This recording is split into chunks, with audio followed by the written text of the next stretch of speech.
तो ये एग्जांपल करते हैं। इस फंक्शन का डोमेन निकालना अपने को।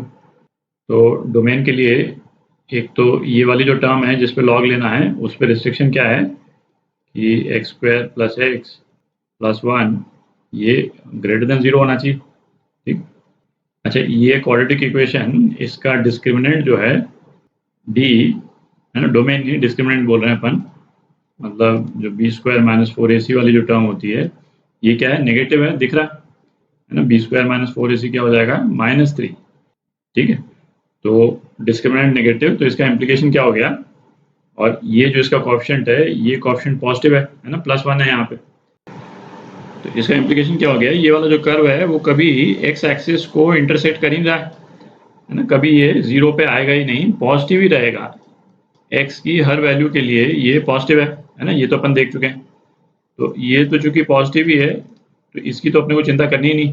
ठीक, अब ये देखते हैं लॉग का बेस अपने को क्या दे रखा है, लॉग का बेस दे रखा है greatest integer function minus fractional part function.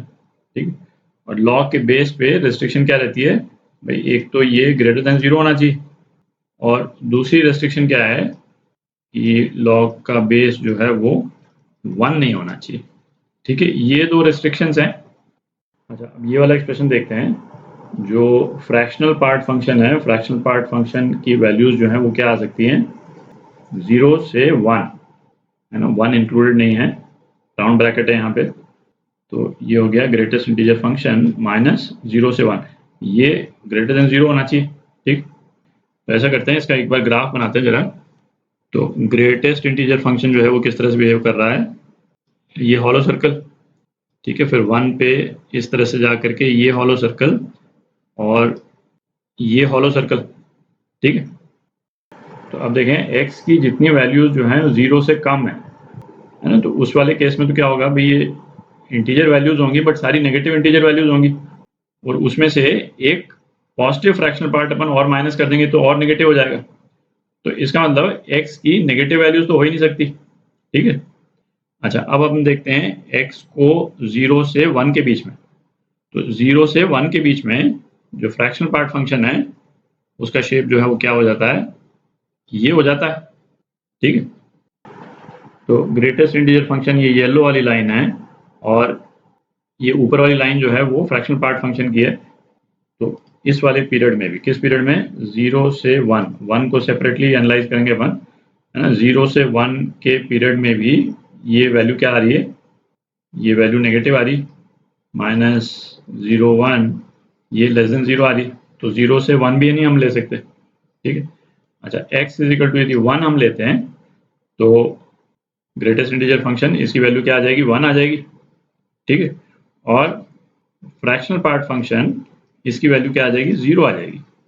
ठीक है, तो इन दोनों का जो डिफरेंस है, इन दोनों का डिफरेंस ये क्या आ जाएगा, 1 आ जाएगा।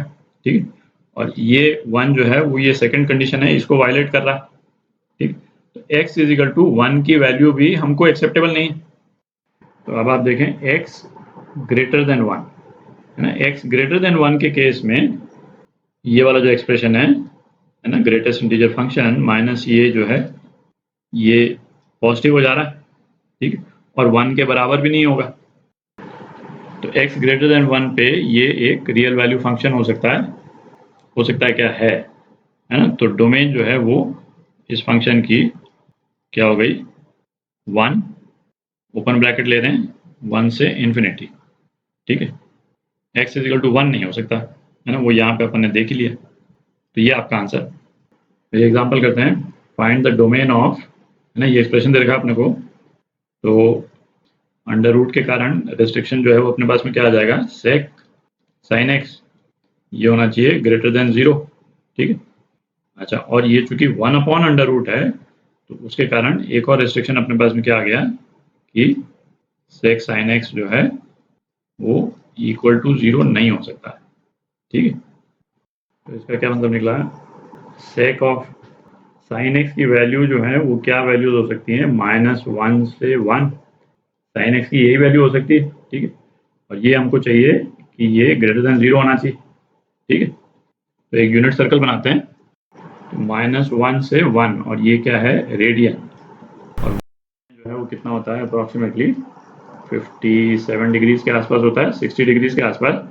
तो -1 रेडियन जो है वो क्या हो जाएगा, ये हो जाएगा -1 रेडियन, और 1 रेडियन अप्रॉक्सीमेटली ये हो जाएगा, ये 1 रेडियन।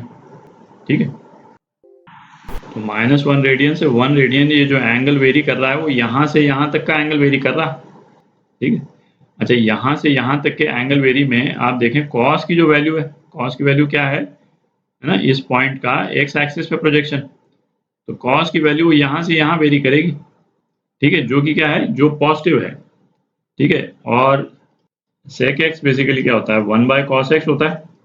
ठीक है, और यदि cos x ग्रेटर देन 0 है, 0 भी नहीं आ रहा है, ठीक है, हर केस में ग्रेटर देन 0 है, तो cos x ग्रेटर देन 0 है, इसका मतलब sin x भी ग्रेटर देन 0 है। एक्चुअल वैल्यू तो अपने को निकालनी नहीं, अपने को तो बस केवल ये देखना है ग्रेटर देन 0 है कि नहीं।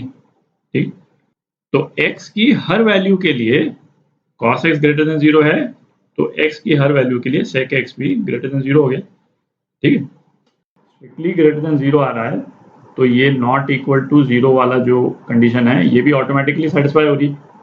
ठीक है, तो x की हर वैल्यू के लिए ये दोनों कंडीशन जो है वो सेटिस्फाई हो रही। ठीक, तो डोमेन जो है इस फंक्शन का क्या हो जाएगा, ऑल रियल नंबर्स।